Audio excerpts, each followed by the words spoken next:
Okay. That's recording, actually. Let me just make sure we don't get interrupted by my email. Okay. So welcome, everyone. And I'll do my best to talk you through the scheme today. And there are a few additional bits of guidance, I suppose, in the light of the experience of the first couple of rounds that I will try and put across today. So if we can move on to the next slide. So this remains the same as before. The principles have not changed one iota. Promotion is based on achieving recognized standards. It's based on academic peer review, including external elements. And I'll come to the composition of the panel and also the process later. There's no cap on the number of places.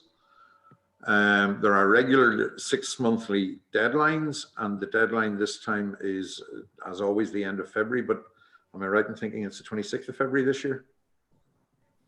Yes. You'll come to that at the end anyway. But it's the last working day of February rather than the last calendar day of the month. And that's partly because I remember a few years ago when we did a promotion scheme, we had people in ISS doing overtime up to midnight on a Friday to monitor that the system was functioning. I think that was simply unfair on them. And then high levels of performance are expected across each of the 3 core criteria: research and scholarship, teaching and learning, and contribution. And that applies at both SL and personal professor level. And in the case of senior lecturer type A, what used to be university teacher, that the emphasis there is on scholarship, although many of the candidates in that area have also got research. But it's across the board. And that was, again, following wide consultation, that we expect a high level of performance across all 3, rather than someone deciding to take one and focus on it to the neglect of others. So if we can move on. Next slide, Dermot. Yeah. So all academics with a minimum of 3 years service at NUI Galway are eligible to apply, irrespective of current grade. The APC is gender balanced. It's exactly 50-50 male, female. The university is committed to equality, diversity, and inclusion in the scheme, and progress will be constantly reviewed in this regard. And this includes a specific mechanism devised here in our Equality Office for recognizing protected leave and adjusting achievements upwards for the purposes of assessment. And as I said earlier, there's no limit on the number of places, and financial considerations play no part in any individual assessment. So next slide. All unsuccessful candidates will receive detailed feedback on the reasons why they were unsuccessful. They must request such, and there must be a meeting then for that. So they get written feedback and they can request a meeting. And but they must request those meetings then in a timely fashion, which is within 30 days of receiving the feedback. And that is written into the scheme, and I do abide by it rigidly. That simply is in the interest of A, the accuracy of the feedback, and secondly, fairness to the panel. The panel, the workload on this panel is probably the most intensive of any promotion scheme in Ireland.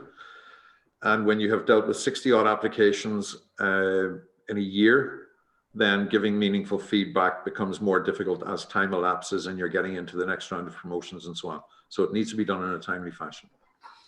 All unsuccessful candidates may appeal to the Academic Promotions Appeals Committee, but it is a requirement of the scheme that the candidate attend for the written and oral feedback in order to be eligible to appeal. And that feedback, by the way, is absolutely developmental. It tries to indicate the areas in which you might like to consider if you are reapplying, or indeed areas to work on if you're thinking of going to the next stage for the future. The role of the APAC is to consider whether or not due process has prevailed in the consideration by the APC of an application for promotion. Well, there's an R missing in that. And I think the 3 grounds for appeal are whether we have abided by the processes, natural justice, and the third one is unreasonable interpretation of the evidence or something like that. I can't remember the exact wording. but it's in the policy. You can look that up online on the website. So moving on, candidates are expected to engage fully with their head of school before applying, and I would advise everyone to do that. Doing the things in isolation. Look, the extra pair of eyes will always help an application, I would have thought. A head of school form, which must be countersigned by the dean, will be submitted by the head of school. The candidate will have a right of reply to what the head of school has written. And then 2 external members with senior academic experience are on the board in addition to the 14 internal members. And of those 2 externals, one is from a STEM background and a very research intensive university in the north. And the other is from an arts business law background and has been one of the leading lights in the development of teaching and learning excellence in the UK in recent years. So they both have and they both held senior positions as well. So they both have significant experience covering the broad range of what would be presented in applications. Following assessment and establishment by the APC of a prima facie case, external assessors will be chosen by the APC from lists provided by the applicant and HOS. Promotion will only follow if the external assessors clearly agree with the recommendation of the APC. These assessors may not have any conflict of interest. So I'm delighted to say that in the first round, all of the prima facie cases were supported by the external assessment. That hasn't necessarily been the experience in the previous personal promotions scheme that was in place in the university, but it was in round 1, and round 2 is currently out to external assessment following the establishment of the prima facie. Now, those external assessors are, half of them are nominated by the candidate and half are nominated by the head of school. And they may not have any conflict of interest. And so do think carefully about who you nominate. It shouldn't be someone that you've been collaborating with in research. They're not deemed to be someone, and we do ask them whether they've got a conflict of interest, and we ask them to declare honestly.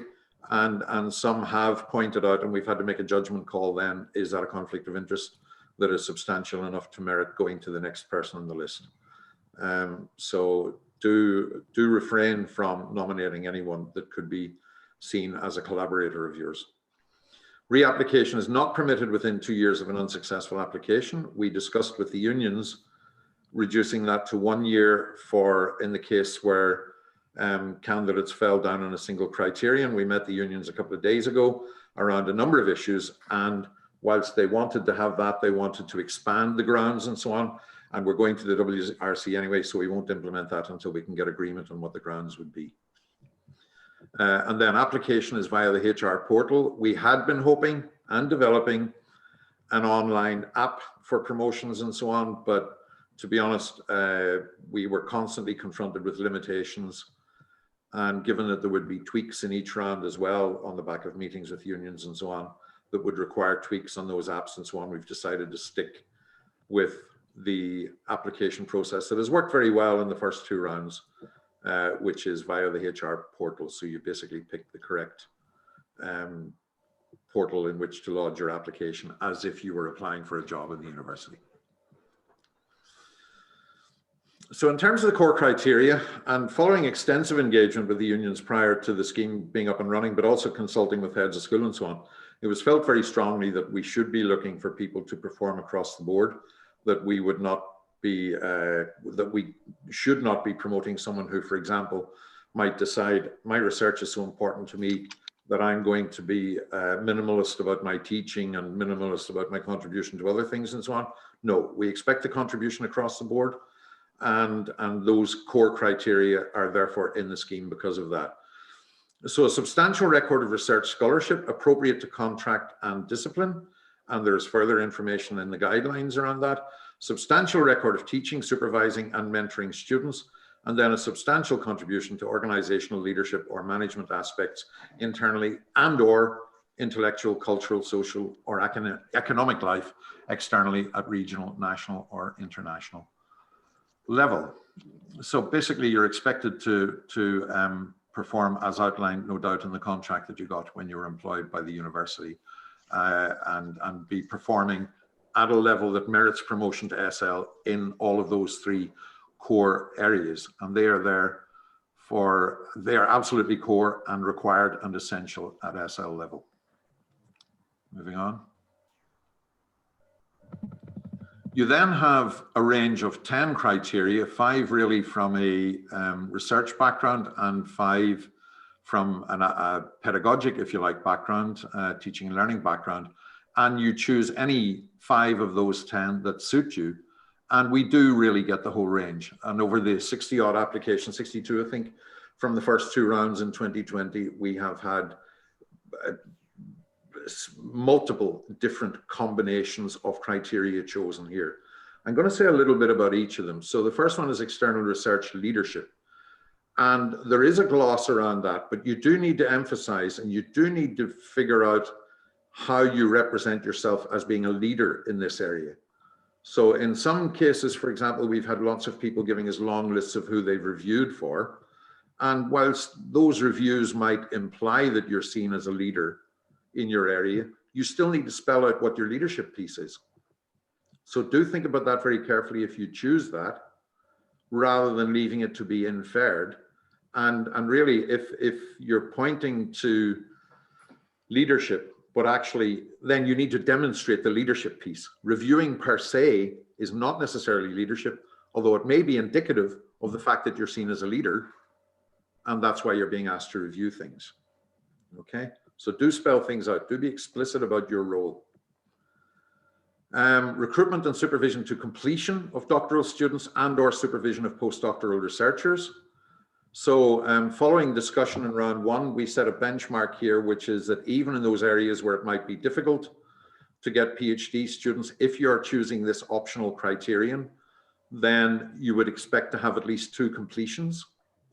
Okay, whether at doctoral or postdoctoral level. In other disciplines where, you know, slightly pejoratively, I'd say, well, I won't say anything pejorative, where it might be more common to have postgrads and postdocs, then 2 would not be seen as necessarily meeting the criterion, that particular criterion.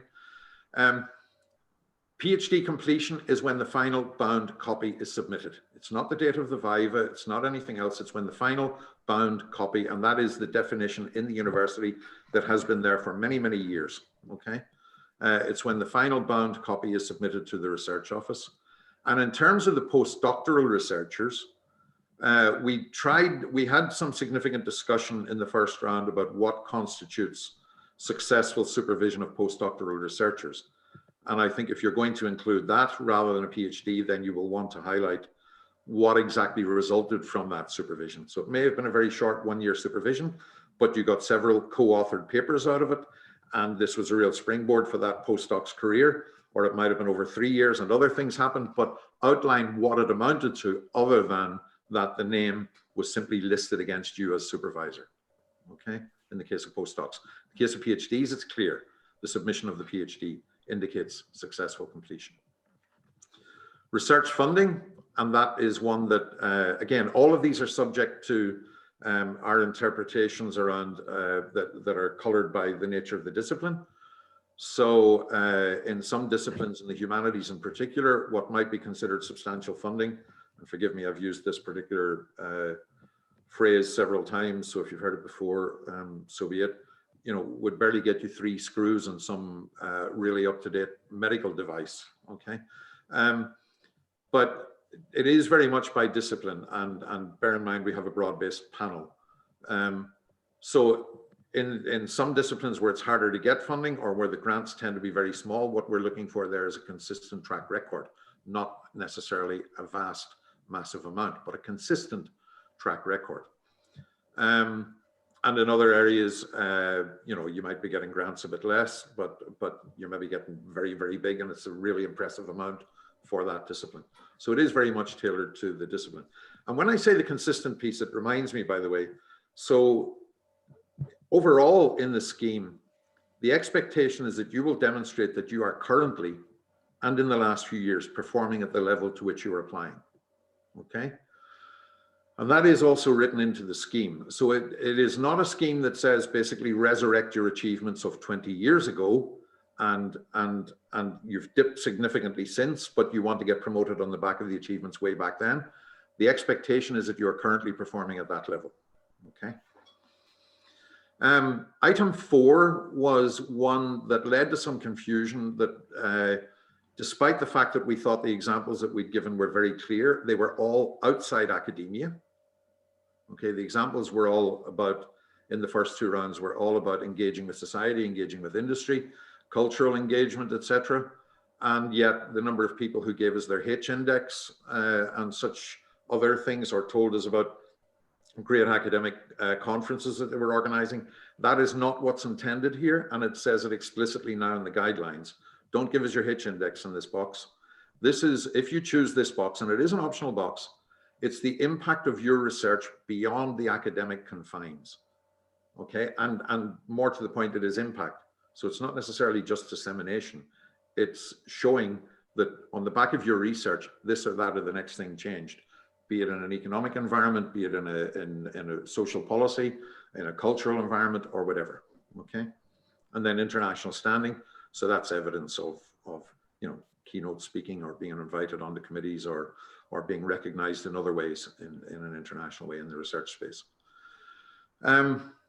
Then item 6, maintaining theoretical currency in teaching. So that is really, if you choose that box, you will need to show clearly what theories around teaching you have embedded or incorporated in developing your courses. So it's not just developing new courses, it's actually the theoretical dimension to it if you choose that.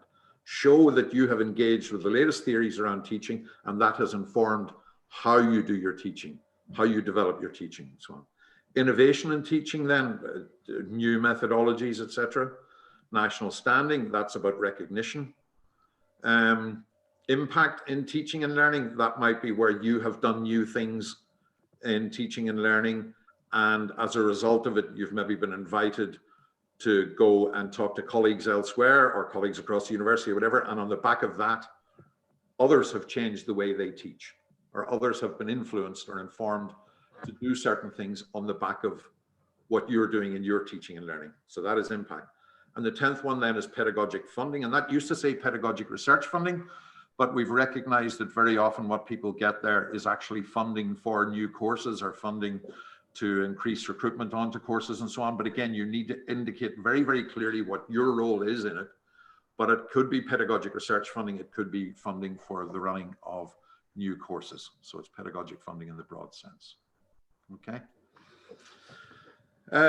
Then moving on to personal professor, there are 2 core criteria no matter which track you go for. The first one is exceptional and sustained evidence of high quality organizational leadership or management skills which have contributed to the academic unit, the college and the university. And the second thing is then the exceptional and sustained contribution to intellectual, cultural, social or economic life externally to the university at regional, national or international levels. So that's the core, that's effectively the contribution piece, the 2 halves of the contribution piece that are at SL level, broken out as 2 criteria here for personal professor level, because we expect you to be performing in both. Moving on then, for the research scholarship here, what you have is the first 5 of those are in effect the 5 research criteria that are there for the SL track, the optional 5, except that here they're compulsory if you choose the research track. And the adjective used there is exceptional rather than substantial. So it is a couple of notches higher. And then in addition to that, going back to the, so research outputs, then the 5 that are there, the leadership and so on, 2 to 6 are the 5 that are on the research side. But we also expect someone going in the research track for a personal professorship to have made an outstanding contribution to teaching. So not exceptional.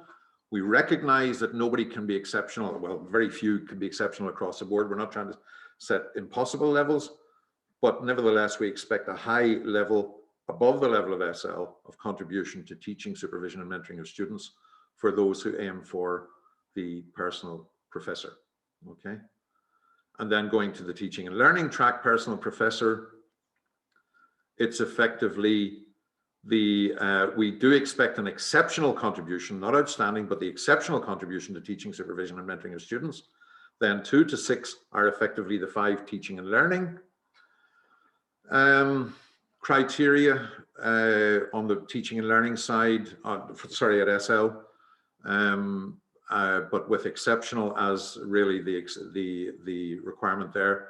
But we also then in the teaching and learning, we expect an outstanding record of research outputs as well. So the teaching and learning professor, and we did benchmark this when we put the scheme together, and we accept that someone is not going to have or not necessarily required to have, is not required to have the exceptional record of research outputs, but we do expect a professor in teaching and learning to be professing through publications, through research, may well be pedagogic research, it often is in the field, but we do expect that high level of research outputs at professorial level, even on the teaching and learning track. And then moving on to the leadership track for personal professors. So the additional criteria there are effectively 3 around exceptional leadership at university level, internally, and then external impact. We also expect a substantial contribution to the teaching and to research. So it's not that the leadership can be a substitute for everything else, but we accept that outstanding leadership means that your contribution to teaching, learning, and to research may not quite have reached that outstanding level. And then in order that the criteria may be the same, then any of the criteria under the other 2 tracks that are not already in this list, in other words, not your core contribution to teaching, learning, and not your research outputs. Okay. Now, around professional conduct, so members of the APC and the Academic Promotions Appeals Committee are bound to absolute confidentiality in respect of all deliberations of the committees, subject only to the fact that documents are FOIable after the process. Under no circumstances should candidates approach or seek to influence members of the APC on any matter relating to their application or the scheme. Same applies to the APAC, of course, but that's not my responsibility. Heads of school and deans are required to respect and maintain the confidentiality of all individual applications. And then there you have the deadlines for the next 3 years, every 6 months. And I was right earlier. So it's 4 p.m. on the 26th of February, which is a Friday. It's the last working day of February this year. And